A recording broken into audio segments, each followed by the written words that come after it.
Hello, thank you for giving me an opportunity to present to you Holiday House and Peachtree January through June highlight titles. Starting off with All the Beating Hearts. At the start of a day brimming with possibilities, a gentle narrator whimsically explores everything the day might bring, from work to play and all the sweet moments in between, like watching clouds and seeing something grow. In the moment when day inevitably turns to night, we are reminded that we are all just hearts beating in the darkness. This quiet space serves as a reminder of our shared experience, the very core of what brings us together. Cleverly emulating the cyclical nature of day and night, it emphasizes an even deeper message. Through all life's ups and downs, there will always be light after darkness, and most importantly, we have each other, these other beating hearts.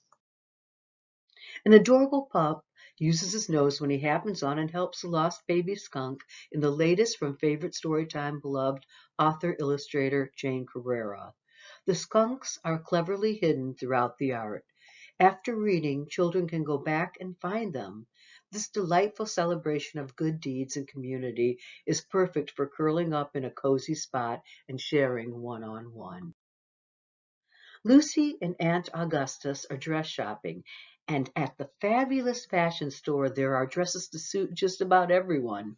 There are fancy dresses, frilly dresses, stripy dresses, silly dresses, sundresses, fun dresses, blue dresses, green, but Lucy doesn't care about frills or lace. She wants a dress with pockets. This playful, colorful picture book celebrates the joy of pockets and how they can unleash the inquisitive, adventurous spirit of all young children. The fun rhyming text also respects people who might want frills and sparkles, but also care about the comfort and functionality of their clothing. On June 19, 1865, in Galveston, General Gordon Granger of the Union Army delivered the message that African Americans in Texas were free.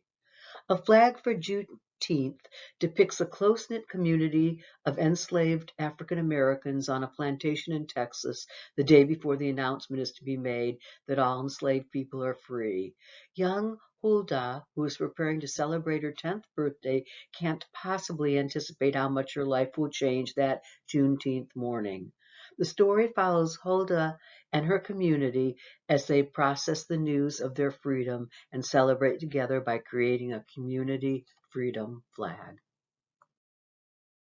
In the night garden, nothing is as it seems and everything is made new.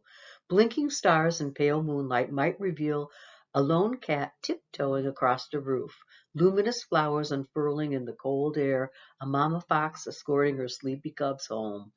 Listen closely, and you might hear the wind blowing through the trees, the murmur of a slow stream, or the gentle song of crickets and bullfrogs lulling you to sleep. A gentle collage illustrated bedtime read about the often mysterious and always beautiful experiences to be found in nighttime spaces.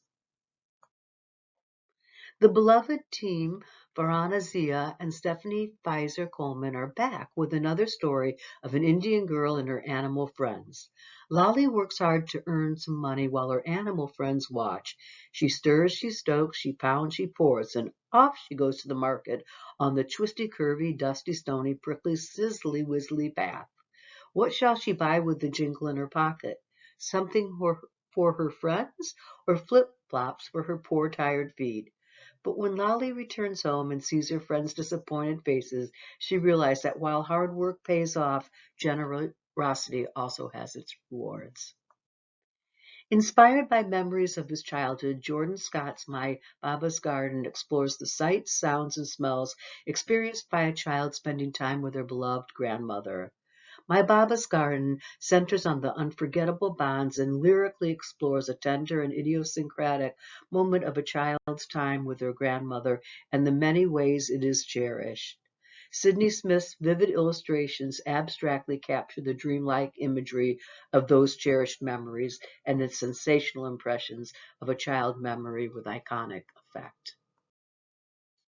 Julie Downing has illustrated over 45 picture books. Her newest, Night in the City, is an ingenious account of the jobs people do all through the night when kids are fast asleep. The jobs depicted are nurse, baker, taxi driver, firefighter, on location film tech, janitor, museum security guard, and emergency dispatcher. Together, their stories bring the beating heart of a city to life, making for a book sure to have kids poring over meticulously designed pages, following the exploits of our lead characters over the course of a single ordinary evening. Watson is having trouble sleeping. Then he notices a mysterious light coming from under his covers. When he takes a peek, he discovers a beautiful tinted night sky full of twinkling stars, and because he isn't sleepy, he follows a path the stars show him. It leads him through a forest and onto an adventure that includes friendly creatures and a magical trolley ride to a tiny island with a very tall tower, and finally sleep. Kids who like tucking their heads under blankets and making forts will instantly connect with this imaginative tale. Librarians, patrons, and readers looking for something new will be delighted by Landis Blair's fresh and distinctive storytelling and art. Amy Hest's many acclaimed children's books include the New York Times bestseller Kiss Goodnight. A three-time winner of the prestigious Christopher Award, illustrator Philip Stead is the author of the Caldecott Award-winning book A Sick Day for Amos McGee and the illustrator of Charlotte Zolotov's In My Garden. The newest from this award-winning author-illustrator duo, Sometimes It's Nice to Be Alone, is a celebration of the joy and comfort to be found in alone time and the joy and comfort that a friend can bring. It's a complete treat for any lonely kid with a big imagination. While you may think that the story of the saxophone begins with Dexter Gordon or Charlie Parker or on a street corner in New Orleans, it really began in 1840 in Belgium with a young boy named Joseph Antoine Adolphe Sax. Lisa Klein Ransom unravels the fascinating history of how Adolphe's once reviled instrument was transported across Europe and Mexico and then to New Orleans by Florencio Ramos, a member of the Mexican cavalry, where eventually a saxophone in a pawn shop would catch the eye of musician Sidney Bechet and become the iconic symbol of jazz music that it is today. Deftly retold, this history is paired with the gorgeous artwork of James E. Ransom in this must-have book that thoughtfully explores the connections among music history, African American history, and world history. A writers' conference brings 12-year-old Lark's favorite writer and a suspicious death to Swallowtail Island in the second book in this middle grade mystery series by an Edgar Award nominated author. Mike D. Bell's follow up to Wreck at Ada's Reef spins another clever clue hunt that seamlessly slips in alongside the best classics of middle grade mystery, this time with a setting and a suspect list full of publishing prose that is perfect for booksellers, librarians, and book lovers. Bring on the books. On a rainy morning, a father and son bond over a walk through the field full of freshly formed ponds teeming with tadpoles. In this tender reflection on the fleeting rhythms of the natural world and the enduring love of family, a boy and his father spend a morning exploring an ephemeral pond, a delicate nursery formed by rainfall, perfect for sheltering tadpoles from predators as they grow. For an extra treat, additional material at the back of the book enthusiastically outlines the habitats and life cycles that make up these special amphibian spaces. We're introducing to you Books for a Better Earth. Holiday House's exciting new series, Books for a Better Earth, are designed to inspire readers to become active, knowledgeable participants in caring for the planet they live on. Breaking the Mold by celebrated author Dana Allison Levy profiles 16 people, all studying different elements of the Earth's landscape, animals, and climate, who deftly stereotypes of who can be a scientist. They include scientists of diverse racial, gender, economic, physical, and geographic backgrounds, helping readers find their own path into science.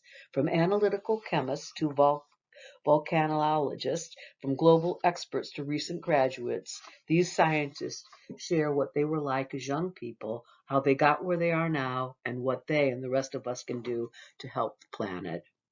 A meticulously illustrated picture book, A Day in the Desert, takes readers on a cross-continental tour in 24 hours, visiting 6 different deserts at different hours of the day and returning to each desert as night falls. While exploring the desert, young readers can play hide and seek with all kinds of desert creatures. However, these incredibly important, fragile ecosystems are in danger. On the daytime visits, children in grades 2 to 4 can learn about the challenges these deserts and animals face due to climate change, invasive species, and other threats.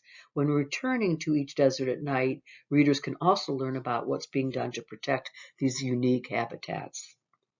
In The Forests of the Sea, celebrated nonfiction author Anita Sanchez takes readers on a tour of seaweed forests, from the Sargasso Sea to seaweed patches off Prince Edward Island, to explore how seaweed supports marine ecosystems and plays a big role in climate change solutions.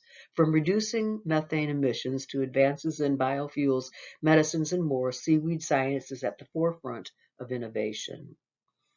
An outstanding STEM picture book, The Great Barrier Reef, documents the transformation of an aircraft carrier that was gutted and turned into the world's largest artificial reef, and today it is home to a flourishing variety of marine animals.